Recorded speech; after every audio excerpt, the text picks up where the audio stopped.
नमस्कार शेतकरी मित्रांनो, राज्यात आणि देशभरातील कापूस बाजार सध्या मोठ्या हालचाली पाहायला मिळत आहे। गेल्या काही दिवसापासून बाजारात कापसाची मोठ्या प्रमाणात आवक होत असून दररोज जवळपास 1.5 ते 2 लाख गाठींचे व्यवहार नोंदवले जात आहेत। आवक वाढत असली तरी काही प्रमुख बाजारपेठांमध्ये दर पुन्हा एकदा वर चढण्याची शक्यता दिसत आहे। या दरवाढी मागे सर्वात महत्त्वाचा घटक म्हणजे सीसीआयने सुरू केलेली जोरदार खरेदी। सीसीआयच्या सध्या बाजारात येणाऱ्या कापसापैकी जवळपास निम्मा कापूस खरेदी करत आहे, म्हणजे सुमारे 1 लाख गाठींची खरेदी ICI मार्फत रोज केली जाते। या खरेदीमुळे दर्जेदार कापसाला चांगला आधार मिळत असून बाजारात किमती स्थिरावण्यास मदत होत आहे। राज्यातील अनेक बाजारांमध्ये कापसाचा भाव 7,500 ते 8,000 रुपयाच्या घरात दिसतोय, तर काही ठिकाणी उत्कृष्ट गुणवत्तेला 8,000च्या पुढेही दर मिळण्याच्या नोंदी आहेत। मात्र हा दर सर्व कापसाला मिळतो असे नाही।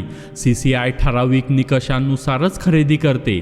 ओलावा 8 ते 12% दरम्यान, रंगातील फरक कमी, तसेच काळी कचरा कमी आणि धान्यात कोणतेही मिश्रण नसलेला उत्तम दर्जाचा कापूस, अशा कापसाच्या आवक चांगली असलेल्या बाजारांमध्येच दर उंचावलेले दिसतात।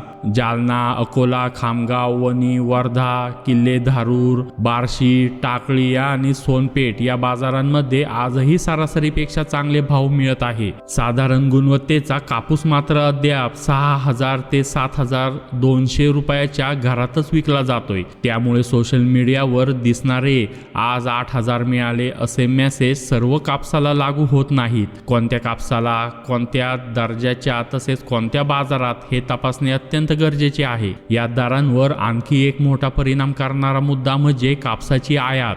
केंद्र सरकारने 31 डिसेंबर पर्यंत कापूस आयात शुल्क मुक्त ठेवले असून या कालावधीत 30 लाख गाठीपर्यंत आयात होण्याचा अंदाज व्यक्त केला जातोय। आयात सुरू असल्यामुळे तसेच देशांतर्गत आवकही वाढल्यामुळे बाजारावर दबाव कायम आहे। याशिवाय जागतिक बाजारातही कापसाचे दर कमजोर आहेत। ब्राझीलचा कापूस हा स्वस्त असल्याने आंतरराष्ट्रीय बाजारात दर खाली आलेत आणि त्याचा परिणाम भारतीय कापूस उद्योगावरही जाणवत आहे। यंदाच्या उत्पादनाबद्दलही संमिश्र अंदाज आहे। कॉटन असोसिएशन ऑफ इंडियाने देशातील कापूस उत्पादन 305 लाख गाठी राहील असा अंदाज व्यक्त केला असताना सरकारच्या पहिल्या अधिकृत अंदाजात उत्पादन 292 लाख गाठी राहील असे सांगितले आहे। काही उद्योगाच्या मते मात्र यंदाचं उत्पादन 280 लाख गाठीच्या आसपास असेल। उत्पादन कमी असलं तरी मागणी असल्याने बाजाराला अपेक्षितपणे गती मिळालेली नाही।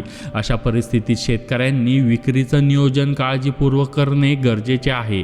जर तुमच्याकडे उच्च दर्जाचा सीसीआयच्या निकषांना बसणारा कापूस असेल तर तो सीसीआयलाच विकण्याचा सल्ला हे तज्ज्ञ देत आहेत। पण कापूस मध्यम किंवा कमी गुणवत्तेचा असेल आणि तुम्हाला थोडी प्रतीक्षा करता येत असेल तर काही दिवस थांबून पाहणे फायदेशीर ठरू शकते, कारण पुढील आठवड्यात सीसीआयची खरेदी वाढली तर खुल्या बाजारातील दरांनाही आधार मिळू शकतो। सर्वांच्या नजरा आता 31 डिसेंबर नंतर सरकार कोणता निर्णय घेते यावर आहे। आयात शुल्क पुन्हा लागू केले तर बाजाराला आधार मिळू शकेल, पण शुल्कमुक्त आयातीला मुदतवाढ दिल्यास कापसाच्या भावावर आणखी दबाव येण्याची शक्यता आहे।